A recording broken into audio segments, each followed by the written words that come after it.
Hi everyone. I called one of the playlists of videos I've made for this channel Skeptics Say the Darndest Things, and it's high time I added to it.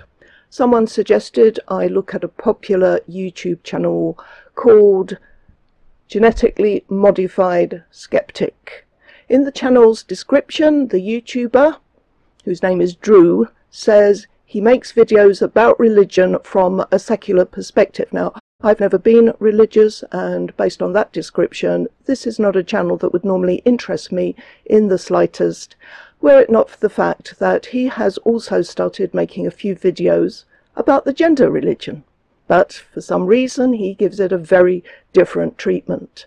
Like many of those who identify as skeptics these days, he seems to have bought into it all. He has ring-fenced the ideology from skeptical inquiry when it should be bread and butter for anyone who claims to be a skeptic. Now, the video I'm going to look at here is entitled Why Being Trans is Not a Trend. Rapid Onset Gender Dysphoria Debunked. And in the description he says, are Abigail Schreier, Sean McDowell, Frank Turek and gender-critical people right to say rapid onset gender dysphoria is real and that gender dysphoria is a social contagion? Abigail Schreier is, of course, the author of this book, Irreversible Damage, The Transgender Craze Seducing Our Daughters. But who the hell are Sean McDowell and Frank Turek? I looked them up and it seems they are a couple of theologians or something, and neither appears to have anything to do with this topic either as professionals or as parents. Drew also says, why are there more transgender people today, and that he will examine these ideas using current scientific research and an informed perspective on the Lisa Littman study on rapid onset gender dysphoria.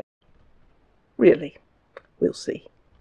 I'm sorry this one will involve looking at some boring academic papers, and I should say at this point that my intention is not to defend the notion of gender dysphoria, rapid or otherwise. I called the last video I made The Invention of Gender Dysphoria, and I gave reasons for my skepticism about it. My point here is to employ Drew's help in showing how not to do skepticism, and he proves to be a most able, if unwitting, assistant. He starts his video telling us that we are going to hear some misinformation. Hardly any piece of misinformation about gender dysphoria and gender nonconformity in general is spread more often than claims like the following. We then get 2.5 minutes of conversation between Sean McDowell and Frank Turek, which I won't bother showing. You can watch Drew's video if you really want to see it. It was just one guy telling another about what he had read in Abigail Schreier's book about the huge rise in teenage girls coming out as transgender and the part played by social media. There was no misinformation as such in there, but it was a rather superficial summary. Schreier's book devotes a chapter to Lisa Littman, who is the physician and researcher who came up with the notion of rapid onset gender dysphoria, ROGD, making a lot of people quite irrationally angry in the process. And there's a lot of other chapters featuring young women who fit the narrative described by Littman. I initially wondered why, instead of showing this conversation between two random religious guys, Drew didn't go directly to Littman's paper and deal with what it actually says, which is what I would have expected from a self-proclaimed skeptic promising to debunk it. By the end of the video, I concluded that he deliberately goes after them, well, their names McDowell and Turek, precisely because of their very superficial treatment, thereby allowing Drew to misrepresent the ROGD concept as a trend, a bit like dyeing your hair blue or something, and to ignore the fact that Littman is trying to understand the underlying reasons why kids who've never shown any previous discontent at their sex, are suddenly declaring a transgender identity. Lippmann's paper is entitled Parent Reports of Adolescents and Young Adults Perceived to Show Signs of a Rapid Onset of Gender Dysphoria. And towards the end of his video, Drew dismisses it like... Basically, this study just established that 256 parents perceived their child's gender dysphoria to be little more than a trend. Well, no, it didn't do that at all, actually. Lippmann carried out a detailed survey of parents. Not one of the questions in that survey was about discovering how these parents classified their child's sudden declaration. What it did was gather information on each child's developmental, medical, social, behavioural and mental health history. My questions to Drew at this point would be, do you consider knowing that stuff about a child seeking drastic medical interventions on their physically healthy body to be important or not? Do you think there just might be something in the child's history that has a bearing on why the child is suddenly coming out as transgender? Because if you do, then do you seriously think that asking the child directly would yield full and accurate information? Asking for parental observations is a standard method of collecting data on children. That's not to say it doesn't have limitations. Of course it does. In her paper, Lippmann is open about this, saying input from the youth would have yielded additional information, and further research that includes data collection from both parent and child is required to fully understand this condition. So, these children had suddenly, out of the blue, told their parents they were transgender. The mean age of their making this announcement was 15.2, so just over 15 years old. The age range was 10 to 21. The second notable thing was that many of these youngsters' friends were also suddenly claiming to be trans. And the third thing was that many of them had started to use social media a lot more just before coming out as trans. Lippmann's paper was originally published in August 2018. It was withdrawn in the face of some criticisms, and it was republished with clarifications after some months. In the conclusion, she wrote, "Collecting data from parents in this descriptive exploratory study has provided valuable detailed information that allows for the generation of hypotheses about potential factors contributing to the onset and expression of gender dysphoria among AYAs, that's adolescents and young adults.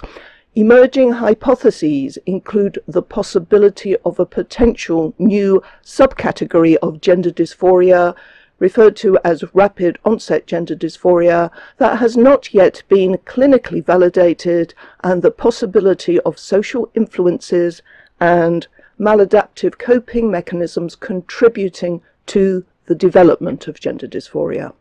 So it's tentative, it's measured, it's eminently reasonable, and the attempt from the outset by detractors to dismiss, deny, squash, mock, and above all to misrepresent Lippmann's research are sinister and ideologically motivated, and they have nothing to do with caring about the young people's well-being, in my opinion. Why do they care so much about denying the possibility that some young people are drawn to the notion of transgenderism in adolescence because of external factors? Is it because they feel it undermines what they want us all to believe, which is that being transgender is a natural part of human diversity, just like being gay? I think so. Okay, let's jump in, bearing in mind that Drew is talking about a conversation between a couple of Christians rather than directly about Lippmann's paper. So, we've got three major claims to respond to here. Rapid onset gender dysphoria exists, it's a growing social contagion among AFAB people, and transitioning is incentivized by an overwhelmingly positive social response. So Drew gives his bias away at this very early stage with his use of the acronym AFAB, which stands for Assigned Female at Birth. We'll see his justification for doing so in a little while. Luckily, scientists and physicians have investigated these claims, and their research is publicly available. So let's see what they've found. The first paper he shows us as part of his debunking is entitled The Demography of Sweden's Transgender Population, Patterns, Changes and Sociodemographics. And Drew wastes nearly 3 minutes talking about it, concluding that... So yes, in Sweden there has been growth in the number of young people transitioning, but the rate has either steeply declined or plateaued depending on demographic factors in the last several years. This is not consistent with the hypothesis of a recent social contagion disproportionately affecting one sex. The hypothesis is not just about one sex, Drew. It is specifically about adolescents, particularly girls. The reason I say he wasted time on it is that this paper was not about the ROGD hypothesis. Remember, he just said scientists have investigated these claims. Their research is publicly available. Well, the scientists who wrote this paper didn't investigate those claims. It is made very clear in the paper's introduction that it covers a different cohort. It is about people in Sweden who've had, quote, a diagnosis of gender incongruence in the Swedish medical system between 1973 and 2020. Our approach means that we cannot study transgender or non-binary people who never receive gender-affirming care. And in the section on data and methods, we learn that the Swedish study was on people aged 15 to 65. 15 was the minimum age in this study, and those who hadn't been diagnosed with gender dysphoria or whatever it was called, or hadn't received gender-affirming care, were explicitly excluded. Littman's study, which includes children from age 10, says nothing about being diagnosed with GD or attending a clinic. It does, however, list the other mental health conditions that most of the kids had been diagnosed with and the neurodevelopmental disorders affecting a few of them. So it could be that there are adolescents in Sweden who have followed the same pathway as those in Littman's study, which mainly involves American kids. There could be entire friendship groups of young girls in Sweden who, after a lot of social media influence, suddenly claim a trans identity while still in their early teens. But we won't know about them from this study. Total skepticism fail on Drew's part, I'm afraid, as is the very next thing he says, still on the Swedish study. Interestingly, it does actually compare relatively well to that graph which LGBT allies like to bring up, where left-handedness dramatically increased as stigma decreased and then plateaued. Interestingly, this is a crude attempt to implant the idea that the rise in people claiming a transgender identity is accounted for by greater societal acceptance, which is probably the most plausible explanation for the apparent rise in left-handedness. The gender ideologues claim that there have always been loads of trans people, but most of them kept it to themselves, like left-handed people used to do because of various irrational beliefs associated with being left-handed. Adolescents, like those in Littman's survey, managed to keep their real gender identity and their distress about their sex completely secret from the parents in whose presence they had grown up. Amazing. However, if we look at data from the United States, we see that a graph showing a rise in transgender identification doesn't compare that well with left-handedness. This graph from the latest issue of the Social Policy and Research Forum shows trans-identifying people in the US in the years 2014 to 2022. It's combined data. The x-axis shows their year of birth. The y-axis shows the percentage of Americans who were born in those years who claim a transgender identity. It should have been plotted as a bar graph, but as we can see, this percentage doesn't fluctuate much for those born in the first 4.5 decades after 1940. It's between about 0.2 and 0.5% of those born every year up to the mid-1980s. So the group who are now aged around 40. Then it starts to rise. Apart from one small dip for those born in 1995 to 6, it's a steep rise. It only shows adults, but over 3% of those who are now aged 19 to 20 claim to be transgender, and there is no plateau. The next paper Drew pulls up is this one, Sex Assigned at Birth Ratio Among Transgender and Gender Diverse Adolescents in the United States. And I note the team here is led by someone with a very strong vested interest in transgendering kids.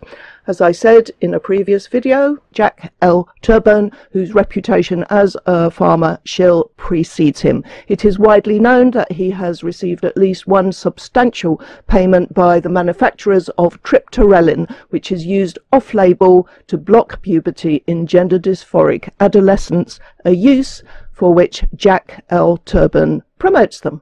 Fancy that. So, tempting though it may be, that is not a reason to dismiss the paper out of hand. It is a reason to read it all the more carefully. But first, this. A couple of initialisms you should know as I read this. TGD means transgender and gender diverse.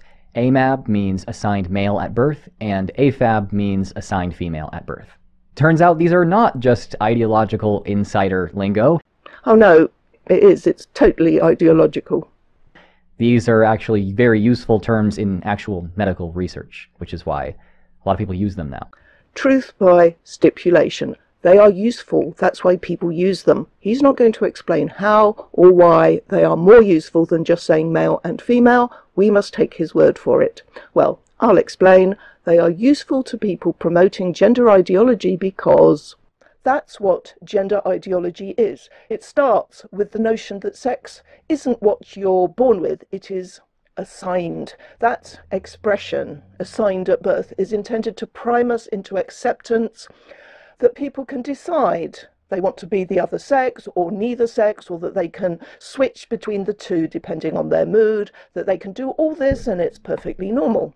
Gender identity determines sex, though they call it gender and pretend to mean something different by that, but they don't, because if they did, they wouldn't be demanding the sex-based rights and protections and privileges of the other sex. So, having asserted that the terms are useful, Drew reads from the paper. Using a national sample of United States adolescents, we found that there were more TGD AMAB adolescents than TGD AFAB adolescents in both 2017 and 2019. You see how difficult it is to follow. Translation: there were more male-born than female-born adolescents claiming to be transgender. Which one is clearer? Well, you know the answer to that one as well as I do, Drew. It's the one that you don't have to explain in advance what the terms mean, and you don't have to pause and think about their meanings as you read them. So, yeah, that's another way in which the ideological lingo is more useful. It obscures and confuses people. It makes it less easy to see what utter nonsense it all is. The translation I provided is a compromise for people who, thanks to their wholehearted embrace of gender ideology, have lost their ability to think clearly, mentioning no names. So to save you having to listen to Drew read out the whole of this excruciating passage, I will put it into plain English. Using a national sample of United States adolescents, we found more boys than girls claiming to be transgender in both 2017 and 2019. The total percentage of trans-identifying adolescents in our sample decreased from 2.4% in 2017 to 1.6% in 2019. This decrease is incongruent with a rapid onset gender dysphoria hypothesis that posits social contagion. Really? How? Drew reads out the next passage, which I'll also translate. This ratio shifted slightly towards trans-identifying girls from 2017 to 2019. Importantly, this change was due to a reduction in the number of trans-identifying boys participating in the survey rather than an increase in the number of girls, again arguing against a notion of social contagion. Again, how? What is the reasoning here? These percentages going up and down tell us nothing whatever about the reasons why any of these kids are declaring themselves transgender or when their negative feelings about their sex started. They say nothing either for or against social contagion having anything to do with it. It's a smokescreen for idiots. The paper goes on to say that trans-identifying youth are more likely to be victims of bullying and to have attempted suicide, and that this is inconsistent with the notion that young people come out as TGD either to avoid sexual minority stigma or because being TGD will make them more popular among their peers, both of which are explanations that have recently been propagated in the media. Well, it's certainly inconsistent with the notion that more kids are coming out as transgender due to less stigma and discrimination. This is yet another inconsistency in the cult playbook. Oh no, it's not a trend, it's not social contagion. This meteoric rise in the number of trans-identifying teenagers is purely down to greater social acceptance, but they're not really accepted. They are the most marginalized and discriminated against group. You know, young people have, certainly throughout my lifetime, I was born in the 1950s, and since that time there have always been youth subcultures. There were teddy boys, mods and rockers, hippies, skinheads and greasers and punks and goths. Whichever one they joined made them more popular with some of their peers and attracted hatred, derision, sometimes violence from others. But it didn't stop them joining. Now, I'm not saying that declaring a trans identity is the same as joining one of these subcultures, because I do think mental health issues are involved. But if young people haven't been deterred from joining whichever tribe is popular amongst their besties, why should declaring a trans identity when you've got friends who've done the same be any different? Okay, great job so far, Drew. What else you got for us? As if that wasn't bad enough for Sean and Frank's claims, there's still more research that debunks them. Okay, so the next thing he brings is a brief report by Greta Bauer et al., published a couple of years ago in the Journal of Pediatrics, entitled, "Do clinical data from transgender adolescents support the phenomenon of rapid onset gender dysphoria?" This is the only paper that Drew shows us that was specifically produced to address that question. The report uses data from a project called Trans Youth Canada, collected from 173 young people aged under 16 while attending a first referral visit to one of 10 gender clinics across Canada. It's notable that Drew is dismissive of Littman's report because it relies on parental observations, but he sets great store by this one, which relies on teenagers self-reporting. There is a wealth of information on the web about the limitations of self-reporting in psychology and in medical research generally, even when patients believe they are giving accurate accounts. But in transgenderism, there is a significant subculture of coaching people in what to say in order to get the referrals, the prescriptions and the surgeries. And it's not hard to find evidence of this on the web either. I spotted this one on Reddit recently. Should I lie to psychiatrists to get HRT? And the responses came thick and fast with the advice to lie, lie, lie. Lying to gatekeeping organisations to access gender-affirming care is a time-honoured transsexual survival strategy. Do what you need to do. And there is plenty of advice on how to carry out the deception. Littman says in her paper that the vast majority of parents were reasonably sure or positive that their child misrepresented their history to their doctor or therapist. But hey, they're just parents, right? What would they know about their own children? The website for Trans Youth Canada links to a copy of the list of questions that were asked of these young people in person-to-person interviews. Here is an example. At what age did you first realize that your gender was different from what other people called you?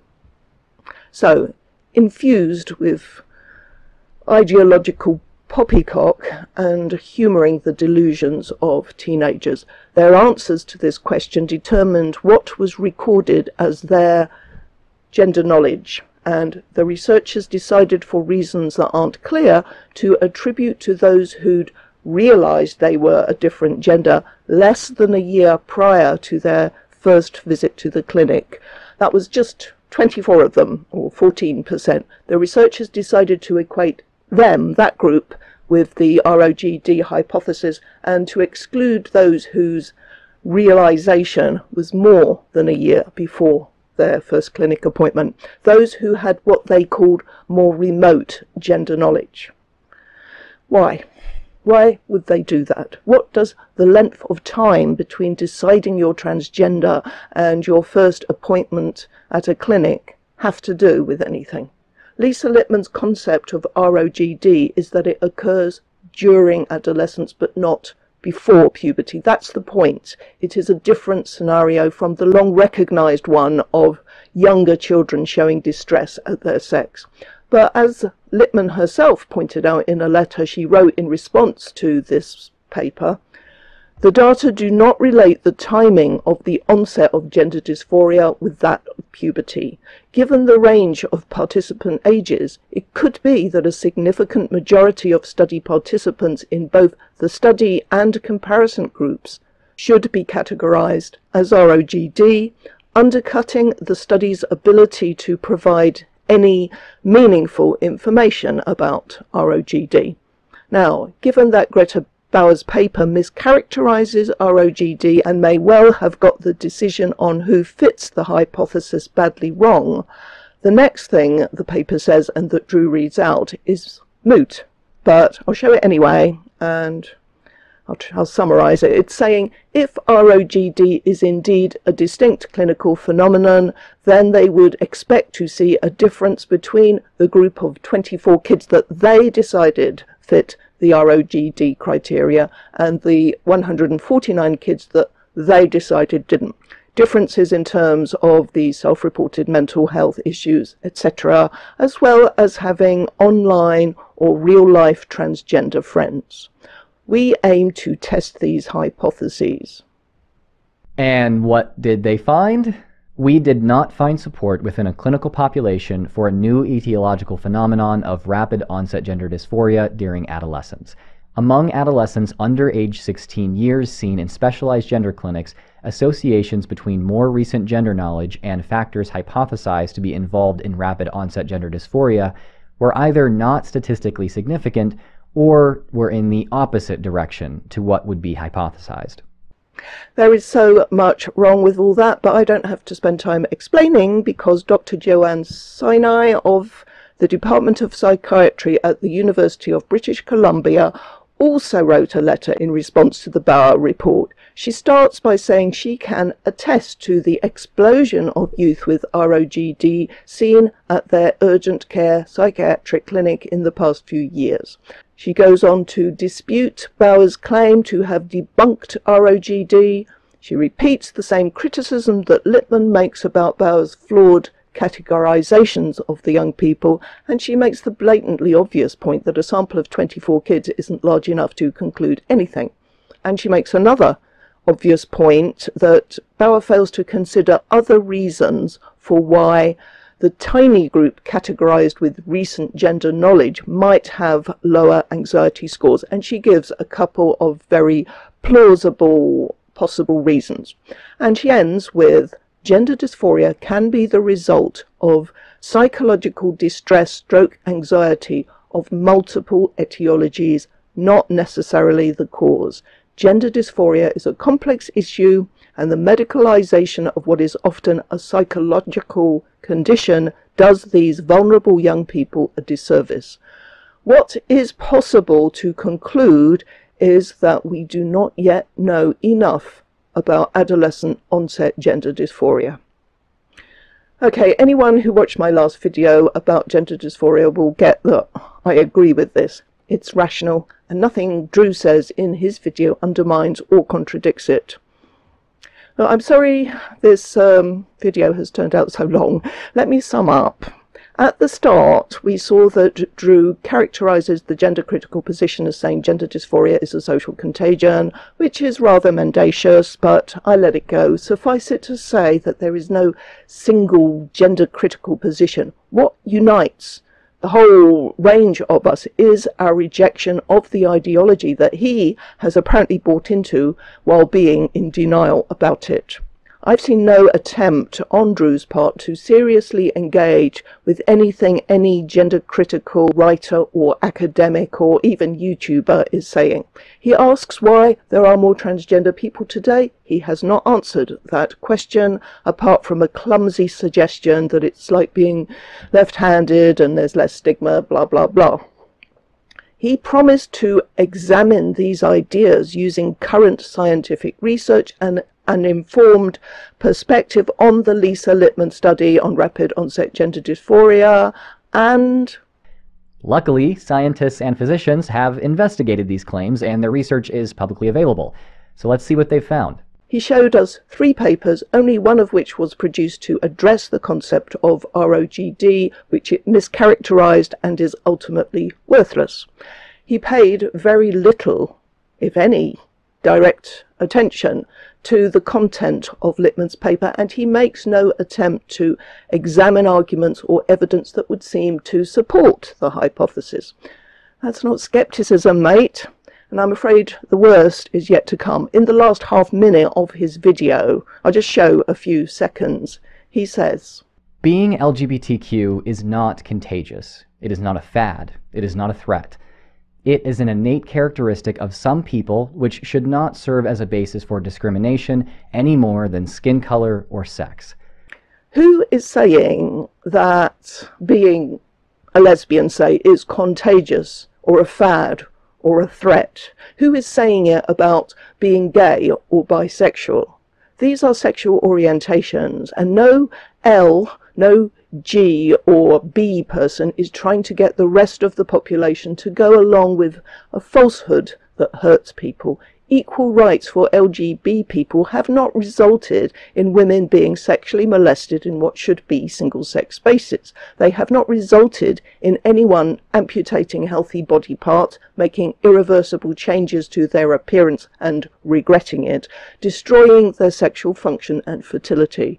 Equal rights for LGB people hasn't resulted in women being cheated and injured in what should be female-only sports, and it hasn't resulted in men invading what should be lesbian-only dating apps and other spaces, or vice versa. Gender identity ideology is doing all of that right now as we speak. Why don't you care? We know that sexual orientation is innate, but are you seriously suggesting that some people are born in the wrong sex body? And if not, then what do you mean by saying transgender is innate? The onus is on you to explain that one. And in any event, who said it should serve as a basis for discrimination? Nice virtue signalling, but what does that have to do with whether ROGD is real or not? And of course, until next time, everyone, stay skeptical. Oh, get out of here. You need to start being skeptical. Thanks for watching.